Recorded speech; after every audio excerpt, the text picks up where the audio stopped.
And he looked at the altar and said, y'all want to have some fun like we did about a year ago when the man's leg grew out? He said, well, we're going to.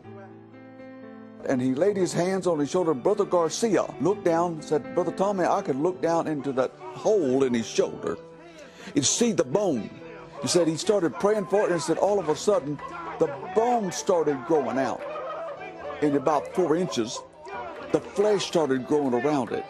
And he said, I sat there, it took only seconds, but to him, it was slow motion. And he watched it as it just grew out. And he says, then he watched as the fingernails appeared all of a sudden.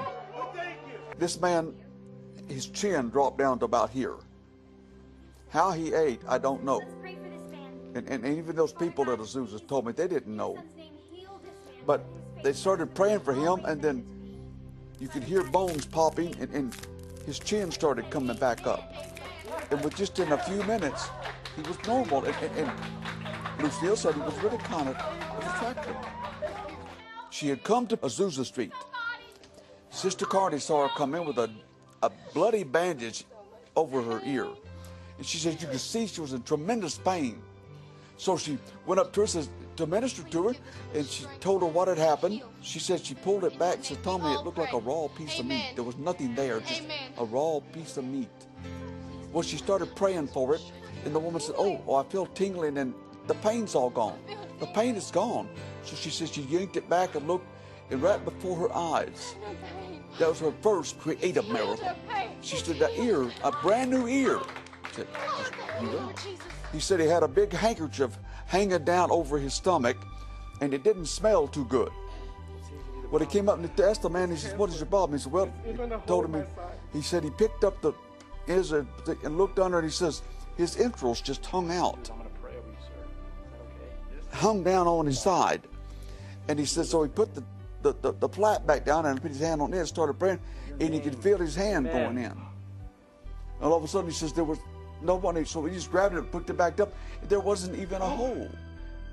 It just closed up right in front of him. His entrails went back into his stomach, and it closed up. He got closer and realized the man was blind, stone blind.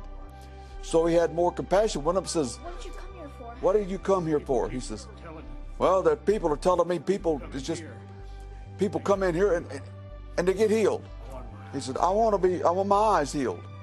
Okay. He said, okay, let's pray. Let's pray. He prayed for the man. His eyes got healed. Even the stench of alcohol left.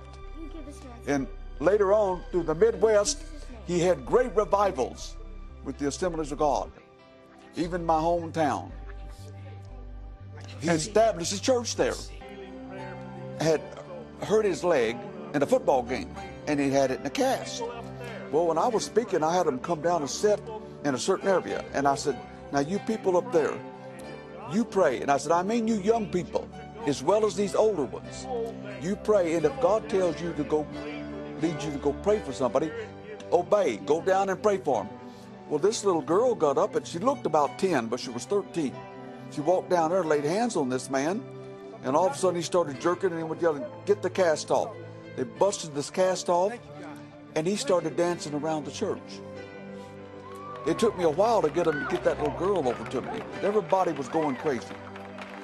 And I said, sweetheart, how old are you? She said, 13. I said, did you know you can do this anywhere, anytime? She looked puzzled. She said, anywhere, anytime? I said, yes.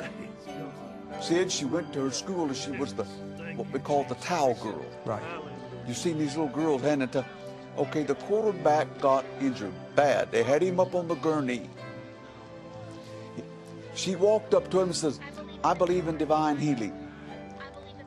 I believe if I pray for you, you will be supernaturally healed. Would you like for me to pray for you? She said he grunted out a yes. She laid hands on him and prayed for him. He got healed. He got up, and the next play, it was him out there playing.